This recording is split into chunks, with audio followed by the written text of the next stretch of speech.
जय श्री राम दोस्तों, स्वागत है आपका मेरे YouTube चैनल पर। आज फिर सुनते हैं एक और नई कहानी। एक समय की बात है, माता पार्वती ने भगवान शिव जी से पूछा कि हे नाथ, मैंने देखा है कि चाहे कितना ही अभागा मनुष्य हो, अगर वह सुबह के समय ब्रह्म मुहूर्त में उठता है तो वह बहुत सुखी रहता है। ऐसा क्यों है? मुझे ब्रह्म मुहूर्त का रहस्य बताइए।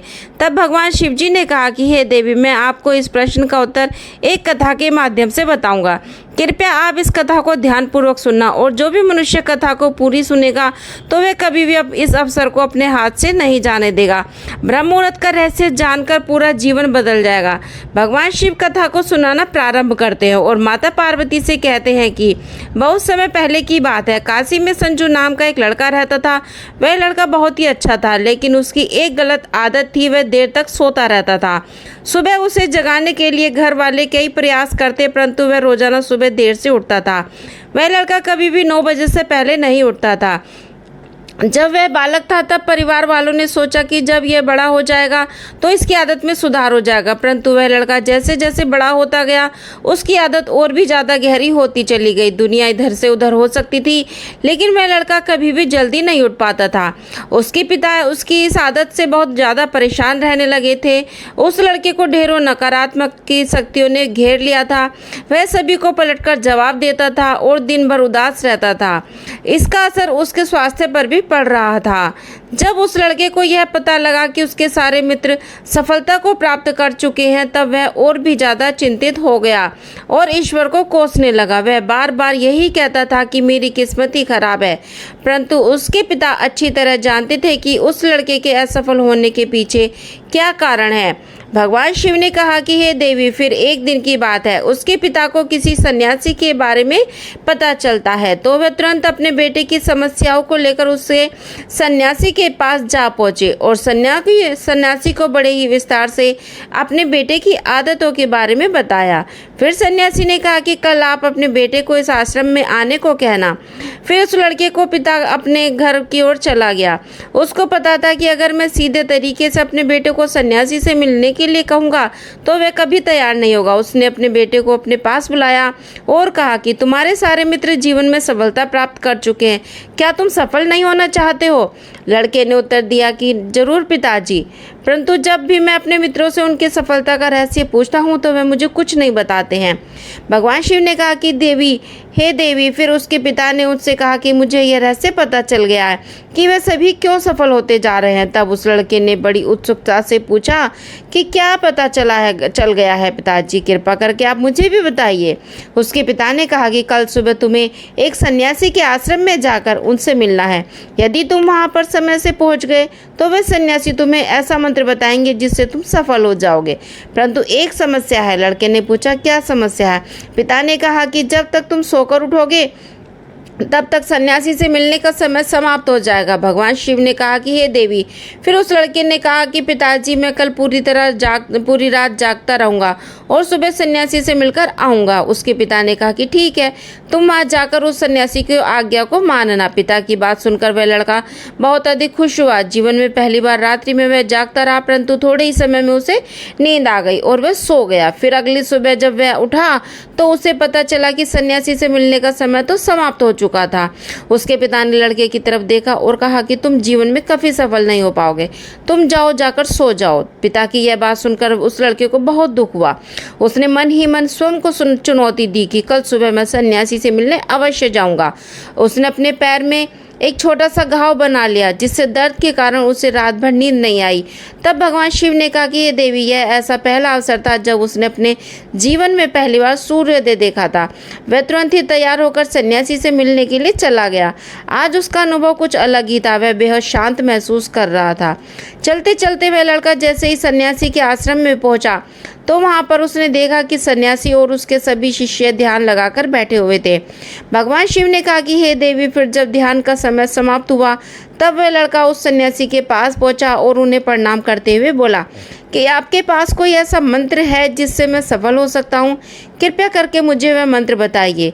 मैं भी अपने मित्रों के समान सफल होना चाहता हूँ और अच्छा जीवन जीना चाहता हूँ। भगवान शिव ने कहा कि ये देवी। फिर सन्यासी मुस्कुराए और बोले, अच्छा तो तुम वही बालक हो। तुम्हारे पिताजी मुझसे मिलने आए थे और उन्होंने तुम्हारे विषय में मुझे सब कुछ बता दिया था। मैं तुम्हारे तुम्हें वह मंत्र अवश्य बता देता। परंतु अब लड़के ने जैसे ही परंतु शब्द सुना तो लड़का घबरा गया। उसने पूछा, परंतु क्या गुरुदेव? तब सन्यासी बोला, मैं तुम्हें वह मंत्र बताऊंगा, परंतु अगले 21 दिनों तक तुम्हें मेरी आज्ञा माननी होगी। मैं तुम्हें वह मंत्र 21 दिनों के बाद बताऊंगा। तब तक मैं तुमसे जो भी कार्य कहूँगा तुम्हें वह करना होगा। यदि तुम उसमें असफल हुए या कार्य बीच में से तुम्हारा संकल्प टूट गया तो उस मंत्र का असर नहीं होगा। दृढ़ निश्चय के साथ उस लड़के ने कहा कि मुझे आपकी सारी आज्ञा स्वीकार है। मैं अगले 21 दिनों के लिए आपका दास हूँ। आप जो भी कहेंगे मैं वही कार्य करूँगा। मुझे केवल और केवल उस मंत्र के बारे में जानना है। भगवान शिव ने कहा कि हे देवी। फिर सन्यासी ने उस लड़के से कहा कि ठीक है, कल से तुम्हारा कार्य शुरू होगा। तुम इसी आश्रम में निवास करोगे। वह लड़का आश्रम में निवास करने के लिए तैयार हो गया। तब सन्यासी ने कहा कि यहाँ रहते हुए तुम्हें ब्रह्म मुहूर्त में उठाना होगा और दूसरे शिष्यों की तरह ध्यान और तप करना होगा। साथ ही आश्रम के कार्यों में भी सहायता करनी होगी। ध्यान रहे, यह संकल्प टूटना नहीं चाहिए। तब भगवान शिव ने कहा कि हे देवी। अब लड़का सन्यासी की बात से सहमत हो गया और अगले दिन से उसके कार्य के दिन की शुरुआत होनी थी। इस बार उसने दृढ़ निश्चय किया, परंतु 1 सप्ताह बीतने के बाद ही उसका संकल्प टूट जाता है और वह 8वें दिन देर दिन तक सोता रहा। और जब वह नींद से जागा तो उसने कहा कि मुझसे कितनी बड़ी भूल हो गई। वह रोते हुए सन्यासी के पास पहुंचा और कहने लगा कि हे गुरुदेव, मेरा संकल्प टूट गया। अब मैं जीवन में कभी सफल नहीं हो पाऊंगा। सन्यासी ने उसे समझाते हुए कहा कि एक बार फिर से शुरुआत करो, फिर से संकल्प करो। फिर लड़के ने सन्यासी से पूछा कि सुबह उठना इतना आवश्यक क्यों है और यहाँ पर सभी लोग इतनी जल्दी क्यों उठ जाते हैं? भगवान शिव ने कहा कि हे देवी। तब सन्यासी ने लड़के को समझाते हुए कहते हैं कि सुबह यानी कि ब्रह्म मुहूर्त में उठने के पीछे बहुत बड़ा विज्ञान छिपा हुआ है। लड़के ने कहा कि कृपया मुझे यह विज्ञान बताने की कृपा करें। सन्यासी ने कहा कि रात्रि को 4 पहर में बांटा गया है। पहले रुद्र काल, जिसका समय शाम 6 बजे से लेकर 9 बजे तक होता है। दूसरा राक्षस काल, जिसका समय रात्रि 9 बजे से 12 बजे तक होता है। तीसरा गंधर्व काल, जिसका समय रात्रि 12 से 3 बजे तक होता है। और सबसे अंत में जो पहर आता है उसे मनोहर काल कहते हैं और इस समय को ब्रह्म मुहूर्त या अमृत बेला के नाम से भी जाना जाता है। इसका समय भोर 3 बजे से सुबह 6 बजे तक का होता है। यह वह समय होता है जब पूरे संसार की नकारात्मक शक्तियाँ निष्क्रिय अवस्था में होती हैं और सकारात्मक शक्तियाँ सक्रिय होती हैं। ब्रह्म मुहूर्त अर्थात देव मुहूर्त, ब्रह्म मुहूर्त का अर्थ है देवताओं का समय होता है। भगवान शिव ने कहा कि हे देवी। यह सन्यासी आगे कहते हैं कि इस समय देवता धरती पर विचरण कर रहे होते हैं और जागृत मनुष्य पर उनका सकारात्मक प्रभाव पड़ता है। ब्रह्म मुहूर्त ऐसा समय होता है जिसमें मनुष्य का मस्तिष्क बिल्कुल खाली होता है, जिसमें किसी प्रकार के कोई विचार नहीं होते। और जब इस समय व्यक्ति अपनी पुस्तक खोलकर पाठ का अध्ययन करते हैं तो उन्हें सब कुछ जल्दी जल्दी याद भी होता है और यह लंबे समय तक याद रहता है। यह ऐसा समय है जिसमें हम ज्ञान को समझने का प्रयास करते हैं। इस कारण आश्रम के सभी शिष्य और संसार में बहुत से ज्ञानी लोग ब्रह्म मुहूर्त में ही उठ जाते हैं। प्राचीन काल में रोशनी का कोई स्रोत न होने के कारण लोग अपने दिन का समापन सूर्यास्त के साथ ही आरंभ करते थे और सूर्योदय के साथ आरंभ करते थे। यह एक तरीका था जिससे मानव जीवन प्रकृति के साथ तालमेल बनाकर चलता था।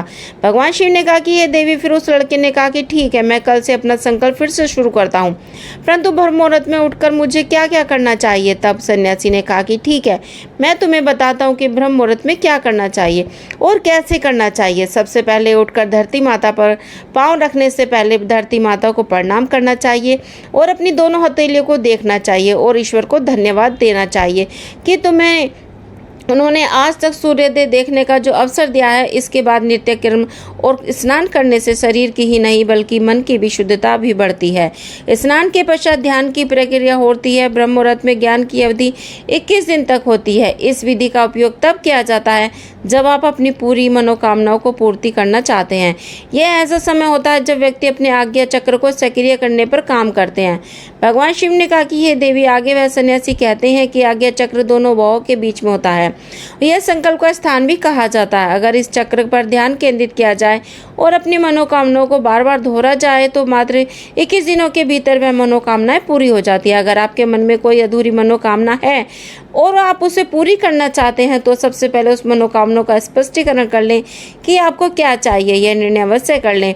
इसके बाद ध्यान की विधि को शुरू करें। ब्रह्म मुहूर्त में स्नान के बाद एक ऐसा स्थान चुनें जहां पर वायु का प्रवेश हो। ध्यान में शुद्ध प्राण वायु का होना आवश्यक होता है। ज्ञान की मुद्रा में रीढ़ की हड्डी सीधी होनी चाहिए और साथ ही गर्दन भी सीधी होनी चाहिए। सुखासन की अवस्था में दोनों हाथों को घुटनों पर रखकर आंखें बंद करके बैठ जाएं। हाथों की मुट्ठी को बंद कर लें और 2-3 मिनट तक बिल्कुल शांत हो जाएं। जब आपका शरीर स्थिर हो जाए और श्वास भी शांत हो जाए तब उसके बाद अपना सारा ध्यान आज्ञा चक्र पर लगाएं। इस दौरान लंबी गहरी सांस लें और सांस को रोक कर रखें। इस समय आप अपनी इच्छा को मन ही मन दोहराएं और अपने मन से इष्ट देव और देवी देवताओं और गुरुजनों का चिंतन करें। भगवान शिव ने कहा कि हे देवी, इस सन्यासी ने कहा कि जब सांस को रोकना कठिन हो जाए तब धीरे धीरे सांस का बाहरी की ओर छोड़ें। सांस को नाक से भरें और मुख से बाहर छोड़ें। इस प्रक्रिया को 3 से 4 बार प्रतिदिन दोहराएं। ऐसा प्रतिदिन करने से आपकी जो मनोकामना है चेतन में मन तक अवश्य पहुंच जाएगी और इच्छा पूर्ति जल्दी होगी। आज्ञा चक्र सक्रिय होता है और हमारी आज्ञा को पूरी करता है। सांस को रोक कर रखने के दौरान शरीर में आपातकाल की स्थिति भी हो जाती है, जिससे कि आप बेकार की बातें सोचने और विचार करने से बचते हैं। ब्रह्म मुहूर्त के समय ईश्वर की विशेष कृपा होती है और कोई भी व्यक्ति अपनी मनोकामना को इस समय दोहराता है तो उसकी इच्छा जल्द से जल्द पूरी होती है। भगवान शिव ने कहा कि ये देवी, इस प्रकार सन्यासी ने उस लड़के को ब्रह्म मुहूर्त का महत्व बताया। अगले किसी दिनों तक लड़के ने बड़े मन के साथ इस प्रक्रिया को अपनाया और अब बहुत ज़्यादा अनुशासित और साथ सेवाओं का भी बन चुका था। उस लड़के ने जैसे ही अपना संकल्प पूरा कर लिया, अब उसके बाद में लड़का बड़े ही प्रसन्न भाव से सन्यासी के पास पहुंचा और कहने लगा कि हे गुरुदेव, मैं किस दिनों का संकल्प पूरा किया, अब कृपया मुझे सफल होने का मंत्र बताइए। तब सन्यासी ने मुस्कुराते हुए कहा कि पिछले 21 दिनों से जो अभ्यास तुम करते आ रहे हो वही तुम्हारी सफलता का मंत्र है।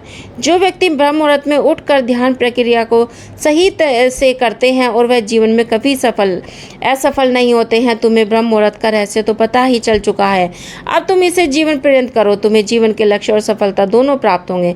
इस पर लड़के ने सन्यासी को धन्यवाद दिया और ब्रह्म मुहूर्त के नियमों का पालन जीवन पर्यंत तक करने का वादा भी किया।